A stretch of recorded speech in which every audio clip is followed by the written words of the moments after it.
केंद्र सरकार ने अग्निवीर योजना को लेकर एक बड़ा फैसला लिया है। गृह मंत्रालय ने पूर्व अग्निवीर के लिए सीआईएसएफ में भी 10% कोटे का ऐलान कर दिया। सीआईएसएफ अधिनियम 1968 के तहत नियमों में संशोधन कर गृह मंत्रालय ने यह बड़ा ऐलान किया है। इस फैसले के तहत अब अग्निवीर को अपर एज लिमिट में छूट मिलेगी। मंत्रालय ने एक बयान जारी कर कहा कि पूर्व अग्निवीरों के पहले बैच के उम्मीदवारों के लिए अपर एज लिमिट में 5 साल की छूट मिलेगी और दूसरे बैच को 3 साल की छूट दी जाएगी। अग्निवीर योजना आखिर क्या है, चलिए ये बताते हैं। केंद्र सरकार ने साल 2023 में तीनों सेनाओं के 17.5 से 21 साल की उम्र वाले युवाओं की भर्ती के लिए अग्निपथ योजना की शुरुआत की थी। इसमें देश के युवाओं को 4 साल के लिए भर्ती किया जाता है। अग्निपथ योजना में भर्ती लोगों को अग्निवीर कहा जाता है। 4 साल का कार्यकाल पूरा होने के बाद हर बैच के 25% रंग रूटों को रेगुलर सर्विस की पेशकश की जाएगी। गृह मंत्रालय के फैसले के बाद पूर्व अग्निवीरों को अब फिजिकल टेस्ट में छूट दी जाएगी। इसके साथ ही वोकेशनल ट्रेनिंग वालों को भी अब तरजीह दी जाएगी। अग्निवीर योजना आखिर क्यों लाई गई थी, चलिए ये भी बताते हैं। दरअसल अग्निवीर योजना ने भारतीय वायुसेना और नौसेना में अग्निवीरों के रूप में महिलाओं की भर्ती के लिए भी दरवाजे खोल दिए थे।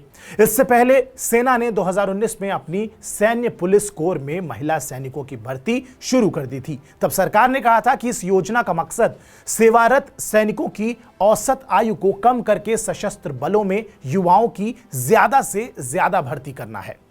अग्निवीर योजना के दौरान अगर कोई सैनिक शहीद हो जाता है तो बच्चों को एजुकेशन अलाउंस मिलेगा। यह फीस और किताबों की लागत के बराबर होता है और ग्रेजुएशन तक मिलता रहेगा।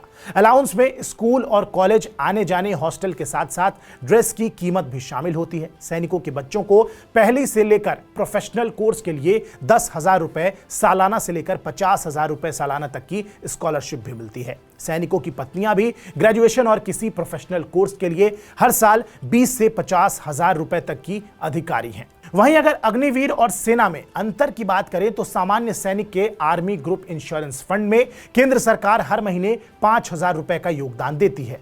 साथ ही में बैंक भी उनका 50 लाख रुपए का बीमा करते हैं। वहीं अग्निवीर का 48 लाख रुपए का बीमा है, लेकिन इस सुविधा के लिए प्रीमियम का भुगतान सरकार की तरफ से होता है। किसी ऑपरेशन के दौरान मौत होने पर दोनों के ही परिवारों को यह रकम मिल जाती है। ड्यूटी के दौरान जान गंवाने वाले अग्निवीरों को अनुग्रह राशि के तौर पर 44 लाख मिलते हैं। रेगुलर सैनिकों के लिए यह अनुग्रह राशि 25 लाख से लेकर 45 लाख तक भी हो सकती है।